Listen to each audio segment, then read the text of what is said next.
Okay, we are now recording. Good afternoon, everyone. Thank you for joining us today. My name is Lisa Awkward. I'm the Director of Programming with the Connected Commerce Council. For those of you who aren't familiar with us, we are a nonprofit organization that supports small businesses that use digital tools and technology. And I'm very excited to present today's webinar, How to Build a Digital Toolkit with Shanice Cleckley.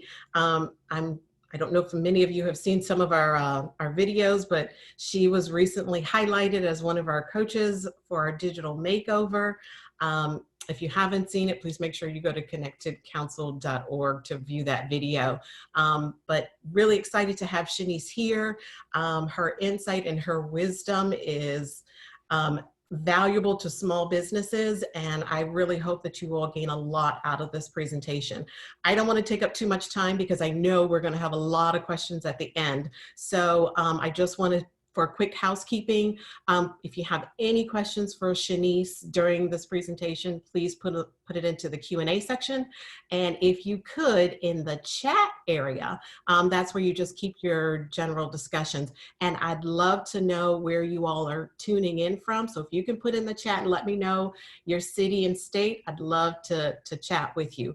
And with that, I've taken up too much time. So Shanice, I'm going to turn it over to you. Hello, everyone, and thank you so much for coming to today's webinar.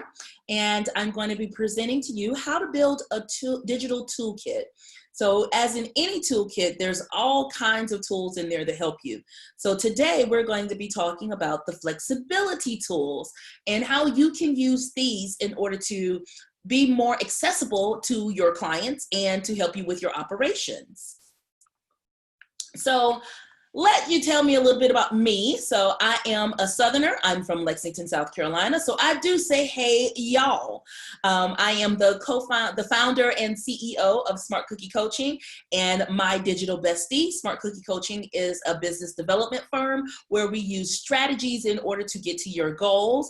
And my digital bestie is a digital training company and where we help you get online and get online better. And of course, this would not be what it is if it wasn't for 3C and the Connected Commerce Council. So the Connected Commerce Council is there to help you in any way be able to be digital, to support you and advocate for you. So make sure that if you're not a member, that you become a member by going to connectedcouncil.org and join. There's a Skills Connect section that's there that will have so many webinars, so many trainings, and a lot of different tutorials in order to get you up and going. So let's talk about what we're going to be going through today. Today, we're going to go over the flexibility tools, and the first thing we're going to learn is what is your digital archetype. We're going to go over Google Voice, Gmail, Google Drive, Google My Business, YouTube, and of course, questions and answers. Now, if you do have some questions that are burning that you don't want to wait to the end, please put them in the Q&A section. I'll see them and go ahead and answer those for you. So if you have your cell phones, please pull out and do Get Digital to 55444, or I'm going to put in the chat room the link for you to go to if you're on your computer so that you can figure out your digital type. So this is going to be important because what I want you to do is understand where you are in this digital economy and where you are as it relates to how you view your online presence as a business and as a brand.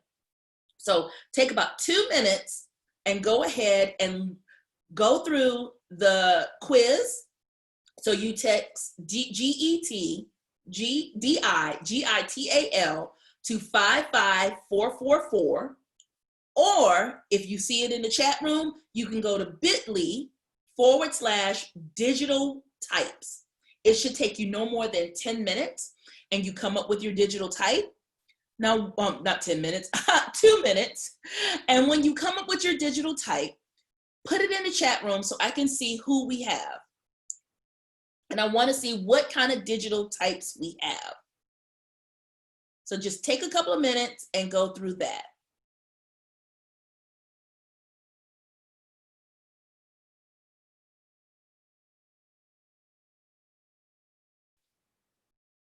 Oh, we already got one. We got someone who's a hero. Thanks, Rob. Who else do we have?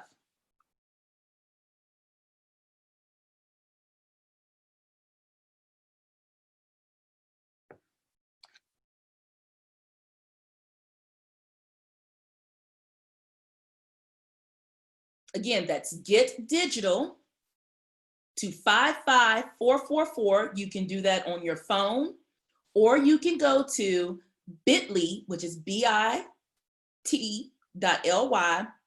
digital types. I got another hero. We got some heroes here. That's wonderful. Yes. I'm so glad that you're heroes. So let's keep going. So keep putting your names in there. As you finish, put your names in there. So let's go over what each one of these types are. As you may or may not know, the 3C put out a wonderful white paper and a wonderful report called Digitally Driven. And that digitally driven program showed what businesses and small businesses thought and used e-commerce or used digital tools after COVID and before COVID. So it is a wonderful tool. If you have not taken a chance to look at it, take a chance to look at it because it has some great information. But if you are a hero, then that means that you are equivalent to a driver in that report. You love digital, you use it, you get that new technology, you do the things that you know that you could do, and like online, that is your jam. If you are a champion, then that means you understand what digital tools are. They are important to you, yet you haven't really put all those different things out there. You haven't really utilized it to the degree of the best of your ability. If you are a star, you're a little scared about it. You know, you're not necessarily sure whether or not you want to use the digital tools. You understand the importance of it, but not quite sure what's going on. So in that report, people who did not use digital tools before, but using them after COVID, 66% of those heroes said that I'm going to continue to use it. When you get to the champions said, you know what? About 49% of them, so a little bit more. And those stars, 40% of those people said, you know what? Those businesses said, we're going to use it more because we see that COVID-19 really gave us a disadvantage and we want to use those tools. So how are we going to use this for our digital toolbox? We're going to use this so that we're going to get with these flexibility tools to help you become more digitally inclined. Since many of you are heroes, these might be not so new to you, but I'm going to show you how to use them and why they're great to use even if you are a hero. The first one I want to go over is Google Voice. I found Google Voice years ago and I absolutely love it. It is a voicemail system that I don't know if you remember back in the day, it used to be called Mailbox in the Sky. Well, this is further than Mailbox in the Sky. What Google Voice is, it is your true telephone number. I love it. So there's a lot of benefits to Google Voice. First, it gives you a professional presence. So you no longer have to use your cell phone and your cell phone number and figure out who's calling you for business, who's calling you for your private use. You can now use your Google Voice number in order to make sure that it's separated in business. Routing ability. If I don't answer my phone, then it will route that telephone number to an assistant. It will also route that telephone number to my email or to my text message. I am then accessible to my clients. It's portable. Now, I know what you're thinking, portable is taken to you, but I'm talking about portable as in landline. Yes, people still use landlines. But if you are a business and you become a brick and mortar, or you want to have a brick and mortar, you can take that same number. You don't have to get a whole new number. You can port it to your landline so that it'll ring to your physical building. Also, it is low cost, very low cost. It is free or low cost for international calls. There is a slight fee depending on some of the uses, but it is far less than getting a whole new telephone number or getting a whole new phone. And Google Voice works also over the internet. So amazing benefits to using Google Voice. It makes you flexible, it makes you bendable. The next one we're going to go over is Gmail. It's a secured business email. So many people look at Gmail as in your name at gmail.com, which is cool because that is one that is free.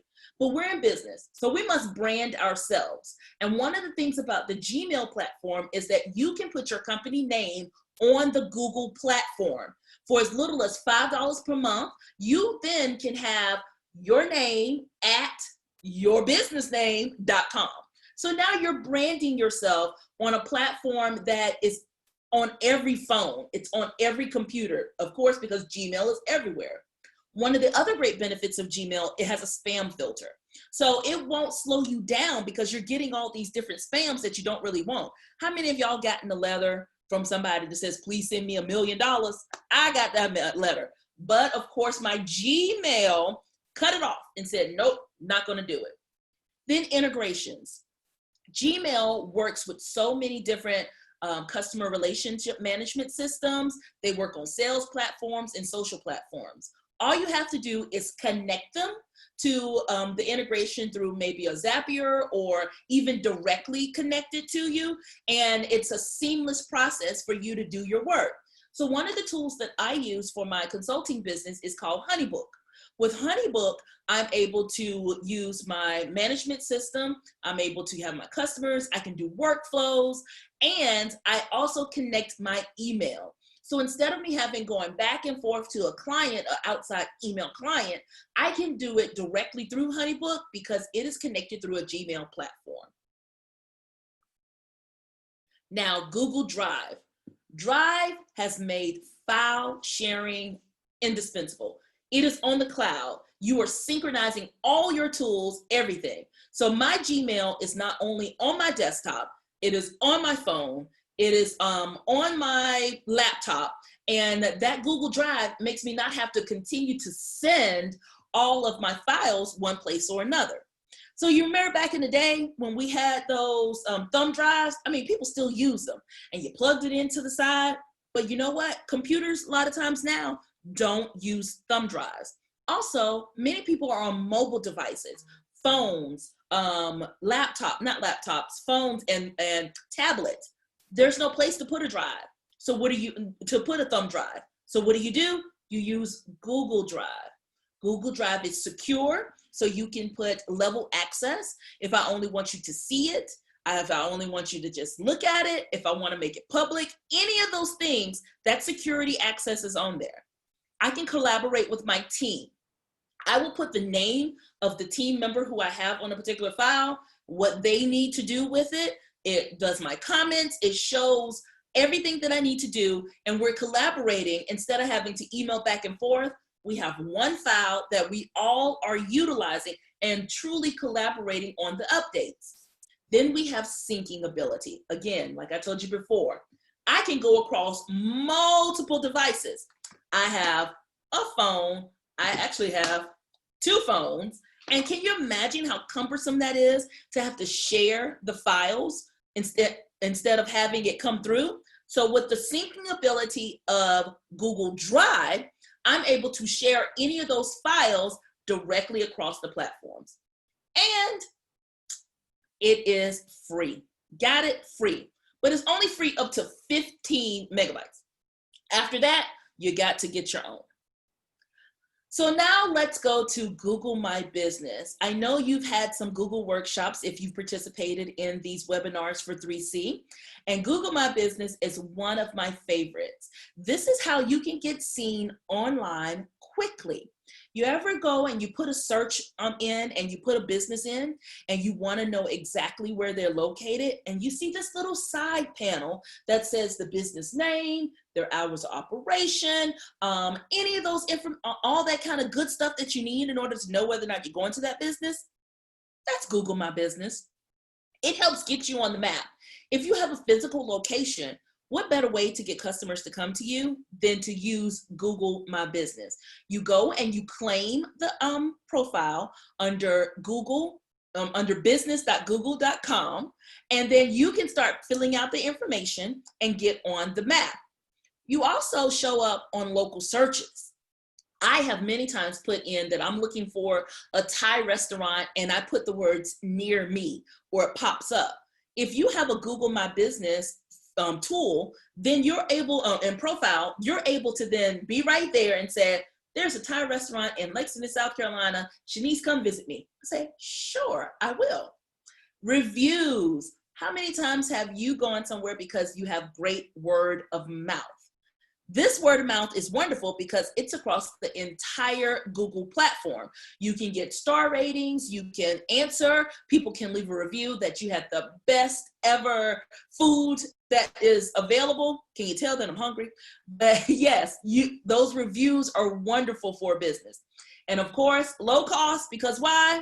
It is free, absolutely free. So now I want to do a quick check-in with you guys.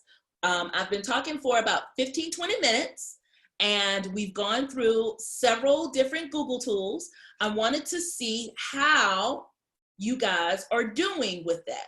So are there any questions? Can you tell me whether or not you are utilizing them? But just give me a little insight on what you need to do.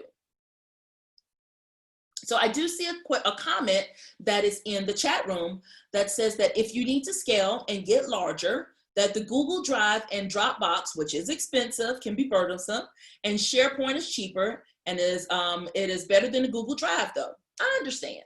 But right now we're gonna go over some free tools, and Google Drive is one of the flexibility tools that we can do very low cost. So I like low cost, very, very low cost. So just a quick check-in. Any other questions or comments? I see one that popped up. All right.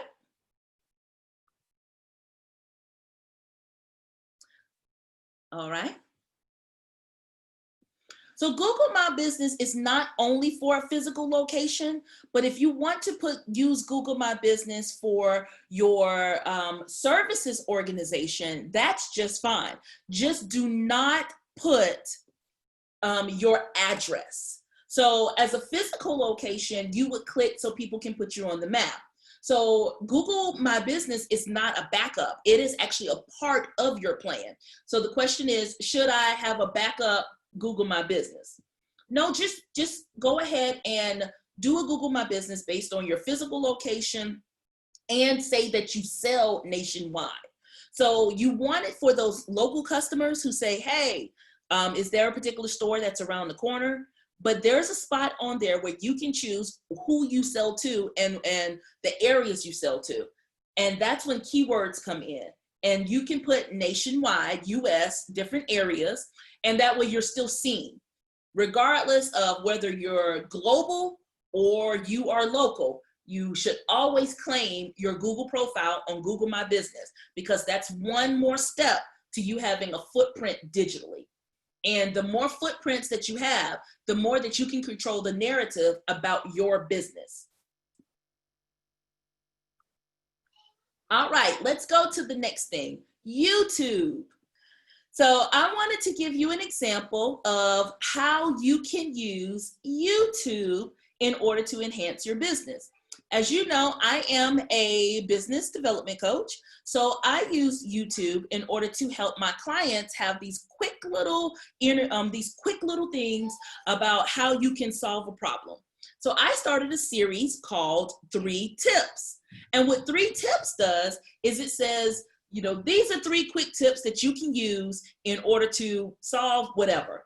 This example happens to be 3 quick questions on how that you can, what you need to ask yourself before you pivot. So I'm going to play it, and I believe the sound should be on.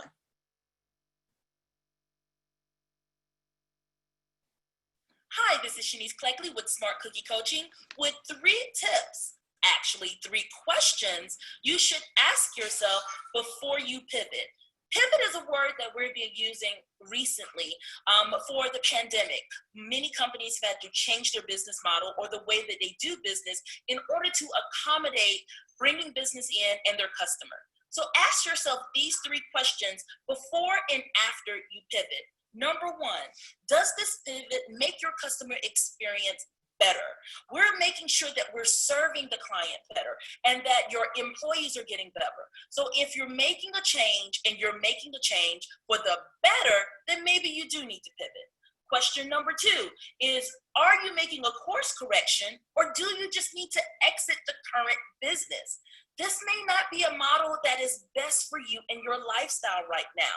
It may be better to exit that business instead of changing the business model and working off of something. It might be just time to start something new, but ask that question first. And then question number 3 is, are you maximizing what you already have in place? Are you using the tools that are already in place? Do you need to drop a service that no one uses? Okay, you're in business. Use your moneymaker. If everyone wants the sausage pizza and you keep trying to push the mushroom pizza, don't sell the mushroom pizza, sell the sausage pizza. Give the customer what they want, as long as it's already right there in your hands, okay? These are 3 questions that you can ask before you make that pivot. This is Shanice Cleckley of Smart Cookie Coaching. All right. So that is my example of one of the uses that I have for YouTube in order to get people in, show what I do, and showcase what I have. So let me give you some 4 examples of how you can use YouTube in order to help your business. All right. The first one is a live webinar. So webinars are used, like right now, in order to educate your audience on a particular topic. And of course, it needs to be a topic that you specialize in. You can do it live, which is great. And in this format with YouTube Live, there are comments on the side, but it gets people engaged.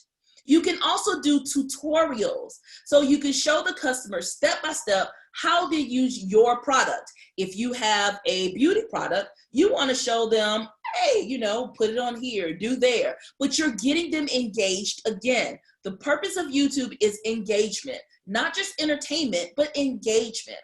Customer stories, that referral base we talked about before. Sharing stories from real customers and what you can experience as being a part of your client base. And then as a content influencer, you need to be an expert in your field. And the way to be an expert of your field is to show people that you know your stuff. So whatever business that you're in, you can let people know exactly who you are and how much content you have. Now, I would not be digital if I didn't let you know how to contact me. So you can contact me by going to social media links on Facebook, Instagram, and Twitter. These are all my links, and you can connect to me any kind of way, and I will be on there. And if you want to talk a little bit more, I have a special meeting room set up on the side after this call, so that we don't keep everybody, that you'll be able to contact me and really actually come on there and tell me exactly, what specific questions you may have about flexibility, any of the topics I have, or just a little Q&A that's a little bit more personal than we may do right now. So I want to open up right now to any questions that anyone may have that I can answer for you. I do see one. Why is it not? Okay, let me go away for here. So here's one of the questions I have. is, do you have a recommendation on going live on multiple platforms at once? So many people right now are using StreamYard, which is a great tool. Of course, Zoom does it. Zoom lets you go from here to Facebook. StreamYard is a little bit more advanced, which I like as well. So you can go to YouTube, you start with a Zoom, you can go to a Twitter Live, and you can go to a Facebook Live all at one time. I don't think there's a tried and true method for you to have to do anything, but as long as you're consistent in the way that you're doing it and you produce quality, your clients will be able to find you. I would caution to know exactly where your client base comes from. Most of my clients come from Instagram. So it is easier for Instagram and Facebook. So it is easier for me to do an Instagram live on those two than it would be for me to do a YouTube live. So what I do is I do the live version on the Instagram or Facebook, and I take that recorded version and I upload it to my channel on YouTube so that I still have seamless branding and it's the same information, and I can catch as many people as I want to who are my ideal client. Any other questions? This is your time. So I just want to remind everyone to type in their questions in the Q&A section. And Shanice, while they're doing that, I do have a question for you. Okay. So, you know, at 3C, we support small businesses. So let's use an example of, I'm a small business owner. I've been kind of doing it hodgepodge or piecemeal up until this point, but COVID has kind of restructured my thinking. I'm already established. What should I do first to get my digital toolbox in order? Always take an audit of what you have. So see what you're using. Are you using Facebook? Do you have an online presence as far as your own branded website? You know, look and see what digital tools you have first. From that, now look and make sure that you're using all of the items and all of the bells and whistles within it. So if you have a website, so for instance, there's a web site builder called Wix. If you hodgepodged it, well, even though Wix is very professional, but if you did a DIY and you did Wix yourself, are you using all the tools in Wix in order to get you online?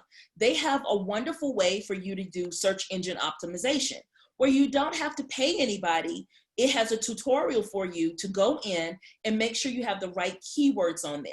So I would say, look at what you already have before you try something new, and really go through those tutorials of that particular platform to use all the bells and whistles. Once you do that, go to the data. Most of your online tools, Instagram, your social tools such as Instagram and Facebook, and even some of your other tools such as any process management tools or project management tools will tell you where your clients are coming from and where they see you. Trello is one, and Trello, it works for many people because of the way the projects are set up. But if you know that your brain isn't working that way, you haven't used it and you haven't dived into it, then it may not be a learning curve that you want to have at this point. Look for another one that works more to the way that you want to use your type of operations flow. So again, you've taken the audit of what you already have. You figured out the bells and whistles. It didn't quite work for you. Go ahead and let it go. Don't beat your head up and try to figure out something that's not working for you. Just go to the next online tool that's going to help you get to the growth that you need. So that would be my example. Okay, I have one more. I'm sorry, and then I'll let you get to the Q&A. Okay, because I know in the chat when you mentioned it, we had a few people that said they absolutely love the Google Voice. Yes. So can you provide us just like a little more detail for that so that we know what we're diving into? Is this something that you can use with a cellular service, or is this something that is strictly for a landline? No, Google Voice is definitely for cellular. I just brought up the landline just in case you have a physical location. So I will give you my true to life example. I have a digital voice number that I chose a local number, which is an 803 number to utilize for my business. 803 814 6679. I had to think about it. So I have this telephone number. That telephone number, I then downloaded the Google Voice app.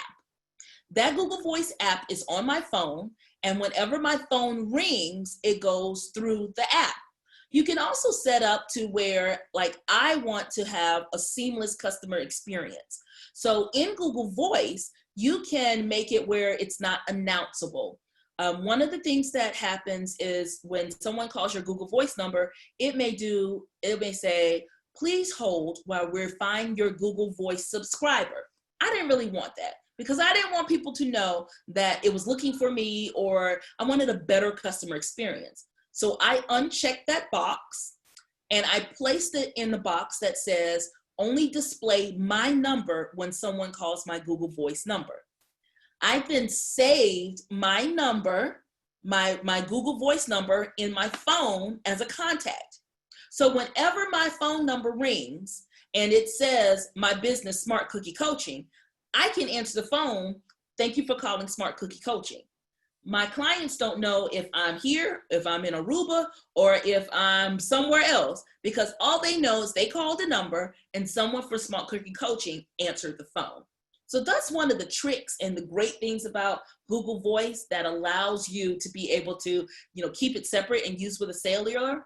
I also am able to text my clients and not have to give out my real number. It also helps with work-life harmony. When I know that number comes up and I have it on this phone, I can turn it off because I'm off work.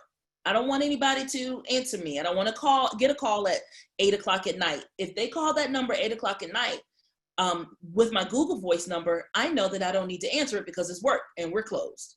But if it was in my home number, I would never know if it was business or pleasure. So those are a few of the opportunities that you can use in order to have this Google Voice. Okay, I think we've got some questions in the Q&A, so I won't ask any more right now. Okay. Would you suggest MailChimp or ConvertKit? I like MailChimp. I like good old MailChimp because MailChimp has more interactions. They have more, not interactions. What is the word I'm looking for? Interactions. We'll just use that word. When I'm using other tools to go with a MailChimp, such as the quiz that you use today and the quiz that you have, that goes to my MailChimp. It was not an option for ConvertKit in order to get your email address and your name. So I like MailChimp only because those interactions and those integrations, I couldn't think of the word, those integrations are bigger. So that's why I like that. So Tiffany, any course building suggestions? If a business wants to offer a course, what options have you used and suggest to start online courses? Now, I'm a little bit of a course snob and I like Kajabi. It is expensive. I'm going to warn you. Compared to some of the others, it is very, very expensive. You can get some such as Thinkific and Coursera, which are great and they're building, but the customer service at Kajabi beats everything. It is a seamless process as far as getting up and started. They help you from start to finish. The marketing is amazing. I can do everything in one tool. It costs about $2,000 for a year, but the way that your product comes out, you'll know that you have a high premium course. And it, of course, like I love integrations. The integrations work so well that you can have your own landing pages, and it's all right there in the tool for one price. And it's so easy to use. So I really, really like Kajabi. And that's Kajabi. I really like that one. Okay, Gregory, can I set up Google My Business for a non-brick and mortar business? Yes, you can. You can call that a service. When you're setting up the Google My Business for your non-brick and mortar, and let's say that you're a home-based business, make sure that you must put the physical location in first in order to prove that you are a real person and that you're here in the US. But what you don't have to do is let it be seen. So click that you do not have goods and services come to your home or come to that address. They will only use that address for verification and not for the maps. So how did I connect the MailChimp to the quiz? Okay, that is another tool that I use called Interact. Okay, so tryinteract.com is a quiz tool where you can do unlimited quizzes, and you can use it as lead magnets. You can use it as information. They have so many different ways. As you're setting it up, I used it as a lead magnet. So all of you are now on my email list. I bet you knew that because it said it, because I had to put it in there. But it then connected to my MailChimp, and it puts it in a special file that says digital course. So I have a tag on there that everyone who takes that quiz, I know that you took it because you were interested in being digital. It also lists whether or not you were a hero, whether or not you were a champion or star or a rogue, which is another one. And it lets me know how I can then market to you, how I can then give you better content, and how I can send you information. So that's how it connected. It was an integration tool inside of it. I think we have a question also in the chat. Okay. Oh, what about Hangout Dialer, and does it have to be Google Voice? Well, Google Voice gives you the actual telephone number, but the Hangout Dialer allows you to dial it from your Google Voice. So you can dial it from the Google Voice app, but if you don't want to do that, you can use that same profile or that same email address and use the Hangout Dialer. But the only way to get the actual number is through Google Voice. The Hangout Dialer just lets you dial based on your email address. So that's the difference.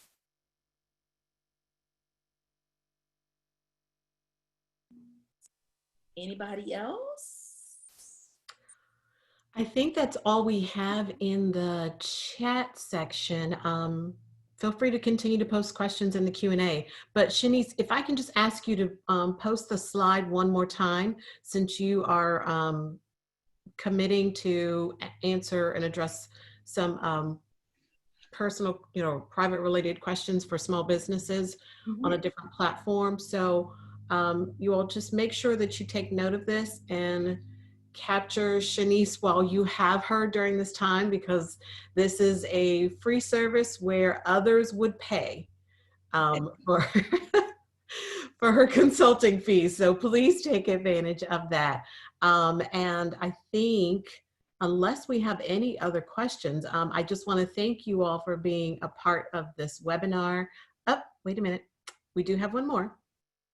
Oh, we've got a lot more. I'm sorry, I wasn't paying attention. I'm going to stop talking. Shanice, you've got more questions. Okay, well then, I guess I don't even need to go to this one if y'all gonna answer them here, if that's okay.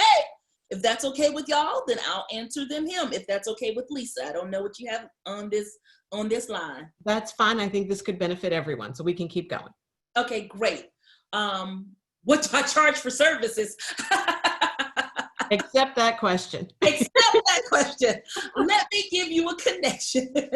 I will put my email address, I will put my website, my 2 websites in the chat room. That's one.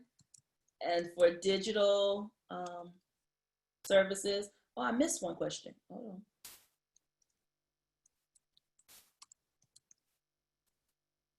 Okay. So those are my 2 email address websites. And so you can go there. And yes, this session is recorded. So what's the benefit of Google My Business again? The benefit is it's giving you higher ranking in your platform of the Google platform. So when you get Google My Business, if anyone is looking for you and they want to find you, before they even see your name, you can have a panel that people can get all the information that they need from you right then and there. They can get all the information that they have for you right there for your business. So it's better customer engagement, better customer experience. You can also post to Google My Business just like you can Facebook. So if I wanted to feature my new product, let's say when I did have a dessert bar, I used to be a baker.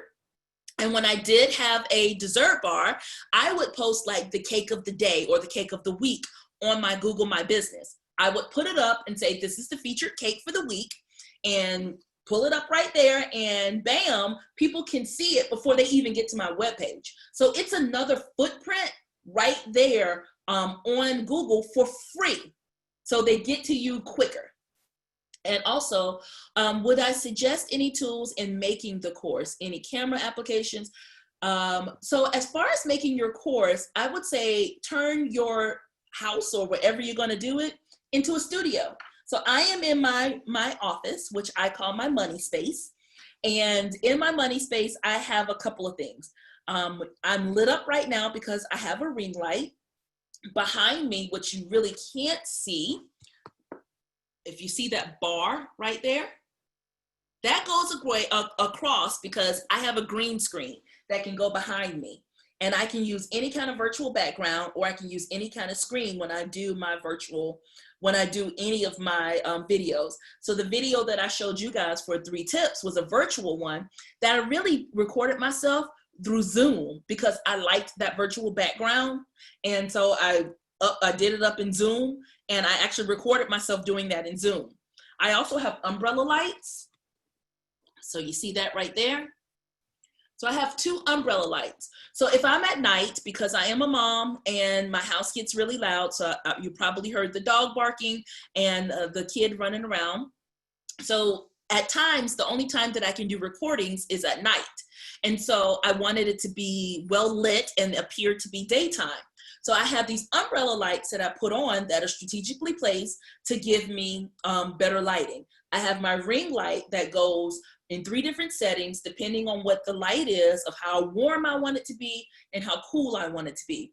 I did not soundproof my office, but what I did do is put heavy curtains. So those curtains behind me, the blue curtains, they actually are a panel that if I close them, it cushions the sound.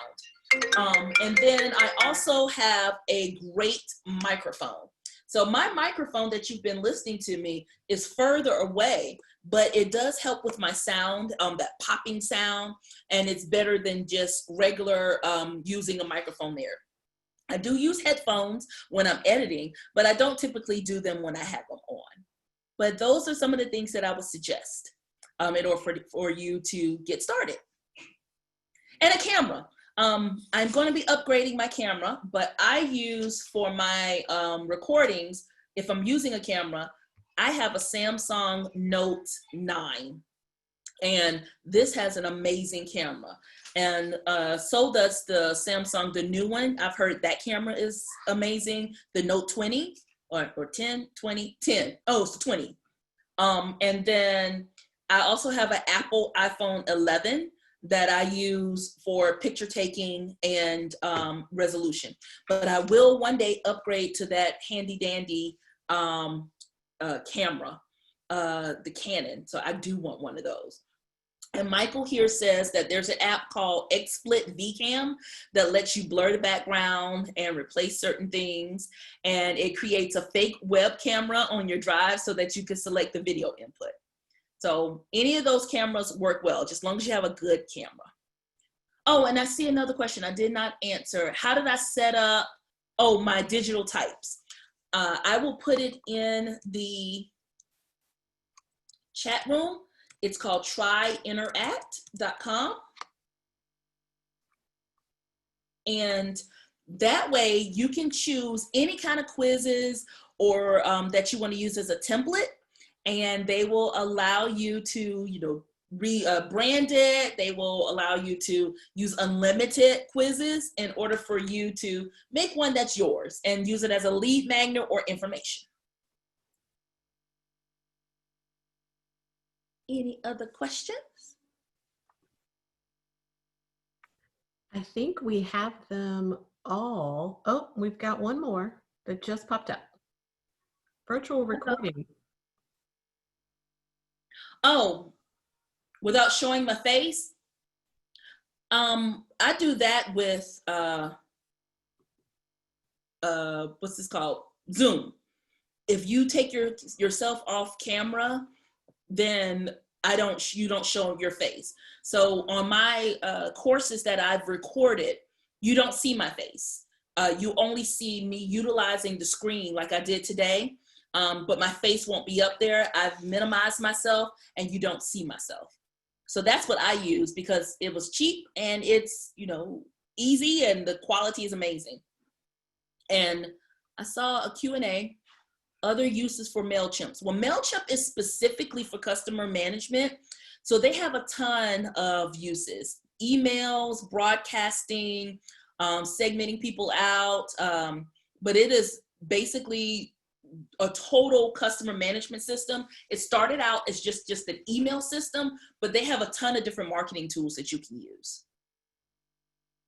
Now I have another one that I use called Agile, Agile CRM.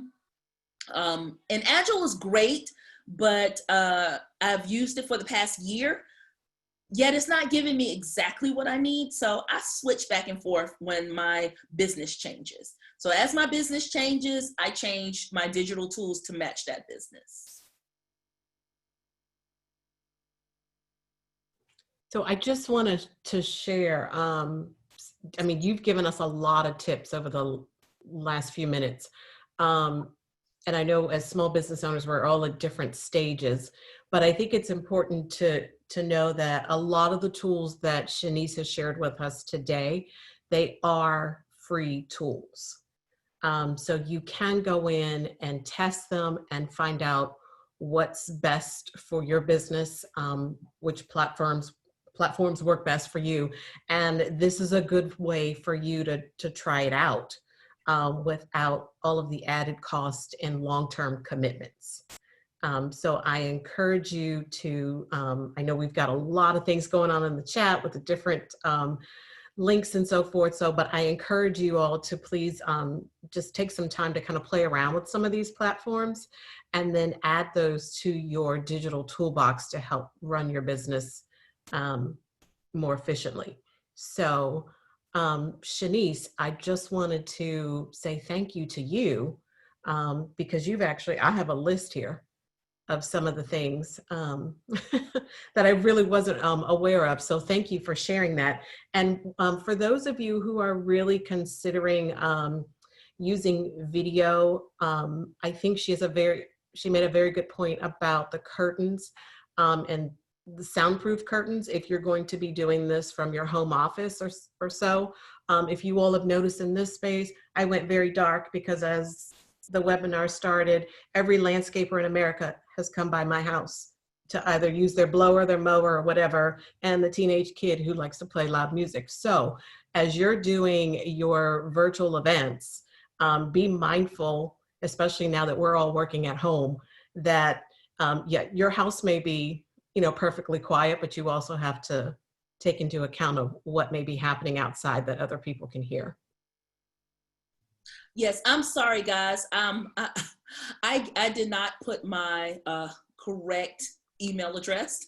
I put my social media handle instead of my email, instead of my website, which is mydigitalbestie.com, not mydigitalBFF. Typing too fast.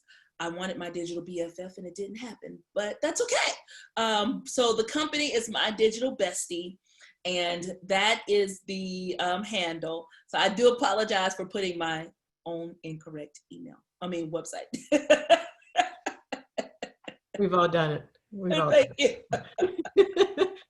So I'm going to just sign off here and say thank you to everyone for joining us. We really appreciate you taking the time out of your afternoon to learn about how to build a digital toolbox. I will leave the line open for a little bit so that you all can get all of the appropriate links that were posted in the chat.